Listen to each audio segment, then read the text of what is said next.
السلام علیکم ورحمۃ اللہ وبرکاتہ۔ سب سے پہلے تو میں اپنے تمام مسلمان بھائیوں اور بہنوں کو، اپنے سبسکرائبرز کو، جو مجھ سے محبت رکھتے ہیں ان کو، اور جو مجھ سے نفرت رکھتے ہیں ان کو بھی اسلامی نئے سال کی ڈھیر ساری مبارکباد پیش کرنا چاہتا ہوں۔ یہ ویڈیو آپ کو ملنے کے چند گھنٹے کے بعد اسلامی نیا سال 1445 ہجری شروع ہو جائے گا۔ میرے عزیز بھائیوں، میری بہنوں، آج افسوس کی بات ہے کہ ہمیں اپنے اسلامی نئے سال کے بارے میں پتہ ہی نہیں ہے۔ ہمیں یہی نہیں پتہ کہ کون سی ہجری چل رہی ہے، اسلامی تاریخ کو کیا کہا جاتا ہے، اسلامی مہینوں کے نام کیا ہیں، نہیں معلوم۔ میرے عزیز بھائیوں، میری بہنوں، یہ بڑے افسوس کی بات ہے کہ آج ہمیں اپنی اسلامی چیزوں کا کچھ عطا پتہ نہیں ہے۔ اسی لیے آپ لوگ یاد رکھ لیں کہ ہجری نیا سال شروع ہو چکا ہے۔ بس آج جب یہ ویڈیو آپ لوگوں کو مل رہی ہے تو بدھ والا دن ہے، جمعرات کو، جمعرات جب آئے گی تو نیا سال 1445 ہجری شروع ہو جائے گا۔ ہجری کس کو کہتے ہیں؟ اسلامی جو تاریخ ہوتی ہے اس کو ہجری کہا جاتا ہے، اور اس کے پیچھے کا واقعہ میں شارٹ میں آپ لوگوں کو سنانا چاہتا ہوں۔ حضرت عمر فاروق رضی اللہ تعالیٰ عنہ کی خلافت تھی، تو حضرت عمر فاروق رضی اللہ تعالیٰ عنہ جو خطوط یعنی لیٹرز روانہ کیا کرتے تھے دوسرے بادشاہوں کے پاس، صحابہ کے پاس، تو اس میں ڈیٹ نہیں ہوتی تھی۔ ایک مرتبہ انہوں نے خط حضرت ابو موسیٰ اشعری رضی اللہ تعالیٰ عنہ کی طرف روانہ کیا۔ حضرت ابو موسیٰ اشعری رضی اللہ تعالیٰ عنہ نے جب خط دیکھا تو انہوں نے حضرت عمر فاروق رضی اللہ تعالیٰ عنہ کو ایک مشورہ دیا کہ حضرت آپ جو خط بھیجتے ہیں اس میں کوئی ڈیٹ نہیں ہوتی، اس میں کوئی تاریخ نہیں ہوتی، تو اس سے کیا ہوتا ہے کہ یہ پتہ ہی نہیں چلتا یہ خط کب کا ہے، کچھ معلوم ہی نہیں ہوتا ہے کہ یہ کب بھیجا گیا تھا، کہاں پہنچا تھا، کتنے دن کے بعد یہ مجھ تک پہنچا ہے، تو کچھ عطا پتہ نہیں ہوتا نا۔ اسی لیے کیا اچھا ہو کہ اگر ہماری کوئی اپنی تاریخ ہو، ہمارے کچھ اپنے مہینے ہوں تو کیا اچھا ہو۔ حضرت عمر فاروق رضی اللہ تعالیٰ عنہ کو حضرت ابو موسیٰ اشعری رضی اللہ تعالیٰ عنہ کا یہ مشورہ بڑا پسند آیا۔ صحابہ اکرام کی ایک میٹنگ بلائی گئی اور صحابہ اکرام کے سامنے یہ بات رکھی گئی، تو صحابہ اکرام نے بھی کہا کہ ہاں ایسا ہونا تو چاہیے بھائی، لیٹرز اور جتنی بھی چیزیں گورنمنٹ کی ہوں گی اس پہ ڈیٹ ہوگی، اس پہ ٹائمنگ ہوگی، ٹائمنگ کے ساتھ ساتھ سن بھی لگی ہوئی ہوگی کہ کون سی سن میں یہ لیٹر بھیجا گیا، تو جو ہے نا اس سے آسانی ہوگی سمجھنے میں کہ یہ لیٹر کتنے دن بعد کہاں پہنچا، کتنا پرانا ہے نا۔ تو میٹنگ جب بلائی گئی تو حضرت عمر فاروق رضی اللہ تعالیٰ عنہ نے مشورہ طلب کیا صحابہ اکرام سے کہ بتائیں کہ اسلامی تاریخ اور اسلامی جو سن ہے وہ کب سے شروع ہونا چاہیے۔ تو بعض صحابہ نے کہا کہ حضور جب پیدا ہوئے تب سے اسلامی سن کی شروعات ہونا چاہیے۔ بعض نے کہا کہ حضور علیہ الصلوۃ والسلام کا جب وصال ہوا اس وقت سے اسلامی تاریخ کی شروعات ہونا چاہیے، اسلامی سن کی شروعات ہونا چاہیے۔ بعض نے کہا کہ حضور علیہ الصلوۃ والسلام کو جب نبی بنایا گیا تھا اس وقت سے اسلامی سن کی شروعات ہونا چاہیے۔ بعض نے کہا کہ ہجرت سے۔ بہرحال آپس کا جب مشورہ ہوا، ڈسکشن ہوا، تو پھر آخر میں حضرت عمر فاروق رضی اللہ تعالیٰ عنہ نے حضرت علی رضی اللہ تعالیٰ عنہ کی بات کو پسند فرما کے ہجرت سے اسلامی سال کا آغاز کرنے کا اعلان کیا، کیونکہ ہجرت جو ہے نا یہ مسلمانوں کو ایک اسپرٹ دیتی ہے، ہجرت جو ہے نا یہ مسلمانوں کو ایک پاور دیتی ہے اور مسلمانوں کو مایوس نہیں ہونے دیتی ہے۔ ہجرت ایک ایسا واقعہ ہے رسول اللہ صلی اللہ علیہ وسلم کا کہ جب مسلمان ہجرت کے واقعے کو پڑھتے ہیں نا تو غم جو ہوتے ہیں وہ ختم ہو جاتے ہیں، اور ایک نئی امیدیں اور ایک نئی طاقت مسلمانوں کے اندر پیدا ہو جاتی ہے۔ تو آخر میں حضرت عمر فاروق رضی اللہ تعالیٰ عنہ نے یہ فائنل کیا کہ اسلامی سن کا جو آغاز ہوگا وہ ہجرت سے ہوگا، ٹھیک ہے؟ یعنی آپ علیہ الصلوۃ والسلام نے جب مکے سے مدینہ کی طرف ہجرت فرمائی تو اس کو کہا جاتا ہے ہجرت کا واقعہ، تو ہجری جو تاریخ ہے وہ کہلائے گی۔ تو یہ طے ہو گیا کہ ہماری سن جو ہوگی وہ ہجرت سے شروع ہوگی، ٹھیک ہے؟ اب سن تو فائنل ہو گئی کہ بھائی ہماری جو سن چلا کریں گی وہ ہجرت سے چلا کریں گی، یعنی 2 ہجری 4 ہجری۔ اس کا مطلب یہ ہجری کا مطلب کیا ہوا؟ جیسے 1445 ہجری شروع ہو گئی آج، تو تو 1444 ہجری گزر چکے. اس کا مطلب یہ کہ حضور علیہ الصلوۃ والسلام نے جب مکے سے مدینہ کی طرف ہجرت فرمائی تھی تو اس واقعے کو 1444 ہجری گزر چکے ہیں. یہ مطلب ہوا. جیسے عیسائی لوگ کرتے ہیں نا 2023، تو وہ حضرت عیسیٰ علیہ السلام کی پیدائش سے اپنی سن کو چلاتے ہیں. تو 2023 کا مطلب کیا ہوتا ہے کہ 2022 سال حضرت عیسیٰ علیہ السلام کی پیدائش کو ان کے کہنے کے مطابق گزر چکے ہیں. ٹھیک ہے. اب مشورہ یہ ہوا صحابہ اکرام کے درمیان کہ چلو سن تو فائنل ہو گئی، اب کون سے مہینے سے سن کی شروعات ہوگی؟ محرم سے ہوگی، رجب سے ہوگی، ربیع الاول سے ہوگی یا رمضان سے ہوگی؟ یہ 4 باتیں سامنے نکل کے آئیں. بعض صحابہ نے کہا کہ رمضان سے ہونا چاہیے سال کی شروعات، کیونکہ رمضان کا مہینہ بڑا برکت والا مہینہ ہے. بعض نے کہا ربیع الاول سے ہونا چاہیے کیونکہ اس مہینے میں حضور پیدا ہوئے. بعض نے کہا کہ رجب سے ہونا چاہیے، بعض نے کہا محرم سے ہونا چاہیے. بحث و مباحثہ ہوا، ڈسکشن ہوا. آپس کے مشورے سے پھر حضرت عمر فاروق رضی اللہ تعالیٰ عنہ نے یہ فیصلہ کیا کہ محرم سے ہوگی. محرم سے اس لیے ہوگی کیونکہ زمانہ جاہلیت میں بھی جو سال کا آغاز ہوتا تھا وہ محرم کے مہینے سے ہوتا تھا، اور محرم کا مہینہ بڑا بابرکت بھی ہے.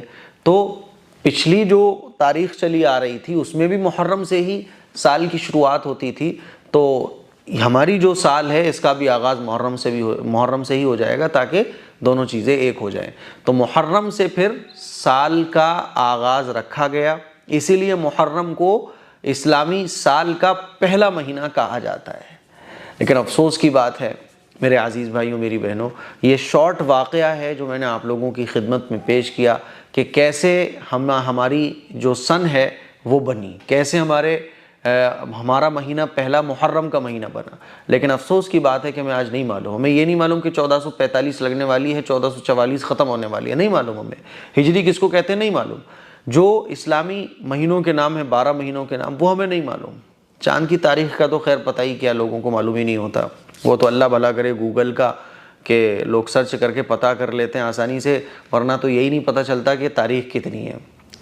کئی کلومیٹر دور جا کے لوگوں سے معلوم کر کے پھر واپس آنا پڑتا. وہ تو اخبار، اردو کے اخبار چند گھروں میں آتے ہیں ہمارے شہر کے تو پتہ چل جاتا ہے. ورنہ تو شاید ہو سکتا تھا کہ کال، اگر یہ موبائل نہ ہوتے، نیٹ نہیں ہوتا، تو کئی کلومیٹر جا کے لوگ پتہ کر کے آتے کہ آج چاند کی تاریخ کتنی ہے. تو کچھ ہماری کہانی تو یہ ہے. تو میرے عزیز بھائیوں، میری بہنوں، یہ جو نیا سال اللہ تعالیٰ نے ہمیں عطا کیا ہے، اسلامی نیا سال ہو یا انگریزی نیا سال ہو، ویسے تو ہمارے لیے اسلامی نیا سال زیادہ اہمیت رکھتا ہے کیونکہ اسی سے ہماری جو اسلامی سال ہے وہ چلتا ہے. چونکہ انگریزی سال پوری دنیا میں رائج ہے تو یہ بھی ہمارے لیے. بہرحال چاند اور سورج دونوں اللہ کے بنائے ہوئے ہیں. چاند اور سورج دونوں اللہ کے بنائے ہوئے، اسی لیے دونوں سال ہمارے لیے ضرورت ہے. ہاں، اسلامی سال چونکہ نبی علیہ الصلوۃ والسلام اور صحابہ اکرام سے جڑی ہوئی ہے، اس لیے یہ زیادہ اہم ہے ہمارے لیے. ہمیں اس کو یاد بھی رکھنا چاہیے، اپنے بچوں کو یاد بھی کرانا چاہیے. اللہ کا شکر ہے، اللہ کا فضل ہے کہ اس نے ہمیں ایک سال اور عطا کیا. اس کی جتنی ہو سکے قدر کرنے کی کوشش کیجیے. یہ سانسیں ہمیں مل گئیں، ایک نیا مہینہ ہمیں مل گیا، ایک نیا سال ہمیں مل گیا. یہ زندگی بہت قیمتی ہے کیونکہ ایک لمحہ، ایک منٹ، ایک گھنٹہ، آدمی جب قبر میں چلا جائے گا نا تو ایک منٹ کی تمنا کرے گا کہ کاش مجھے 1 منٹ اور مل گیا ہوتا، میں نے اللہ سے توبہ کر لی ہوتی. تو اللہ نے ہمیں ایک سال اور عطا فرمایا، اس کی ہمیں قدر کرنی ہے اور نیت کرنی ہے کہ ہم انشاءاللہ ثم انشاءاللہ پچھلے سال سے بہتر اس سال کو گزارنے کی کوشش کریں گے. اور ایک دعا بھی ہے جو نئے سال کے موقع پر ہم ایک دوسرے کو مبارکباد دیتے وقت پڑھ سکتے ہیں. وہ دعا بھی میں آپ لوگوں کو بتاؤں گا. لیکن ایک ضروری مسئلہ آپ یہ بھی سمجھ لیں کہ نئے سال کی مبارکباد دینا کوئی سنت نہیں ہے، کوئی ضروری نہیں ہے کہ آپ اسلامک نئے سال کی مبارکباد ہی دو، ہے نا. دے دو تو ٹھیک ہے، نہ دو تو کوئی گناہ نہیں ہے. کل ملا کے یہ ہے کہ سنت نہیں ہے، اس کو سنت مت سمجھو، ٹھیک ہے. ہاں، دینا چاہو، کوئی اگر یہ کہہ دے بھائی اسلامک نئے سال کی بہت بہت مبارکباد، نو پرابلم. اب بعض لوگ جو ہے نا اس پہ میرے اوپر فتوے لگانا شروع کر دیں گے. ارے دیکھو محرم کا مہینہ تو غم کا مہینہ ہے، اور دیکھو تمہیں ہوگی خوشی، ہمیں تو نہیں ہے، یہ وہ.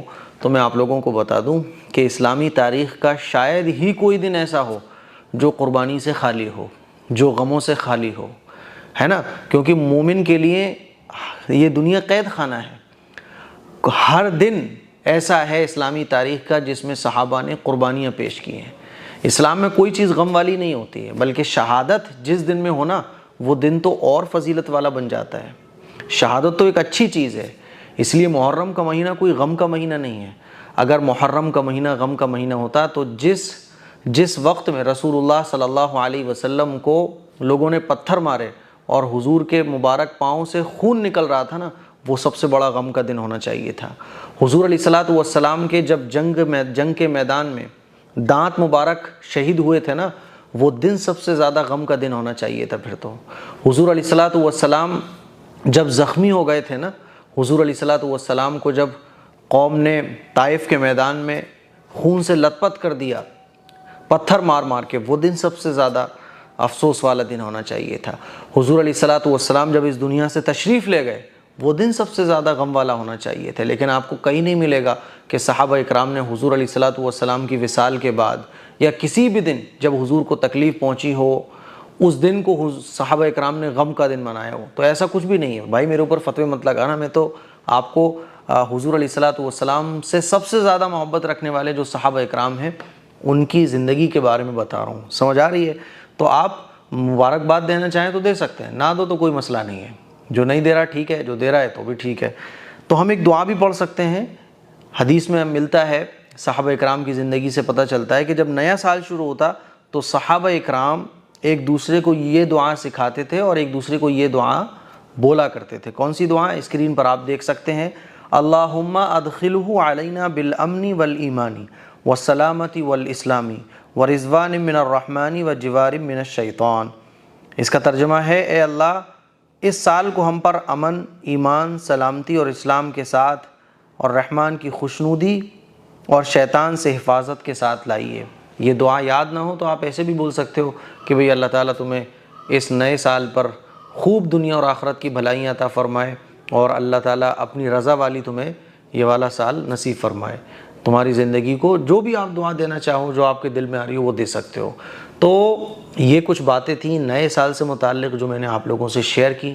محرم کا مہینہ بہت بابرکت مہینہ ہے، بہت قابل احترام مہینہ ہے، اور انشاءاللہ محرم کے مہینے جو بھی کچھ آپ پوچھنا چاہتے ہیں، جو چیزیں آپ کے علاقوں میں چلتی ہیں، کمنٹ باکس میں جا کے کمنٹ کیجئے گا۔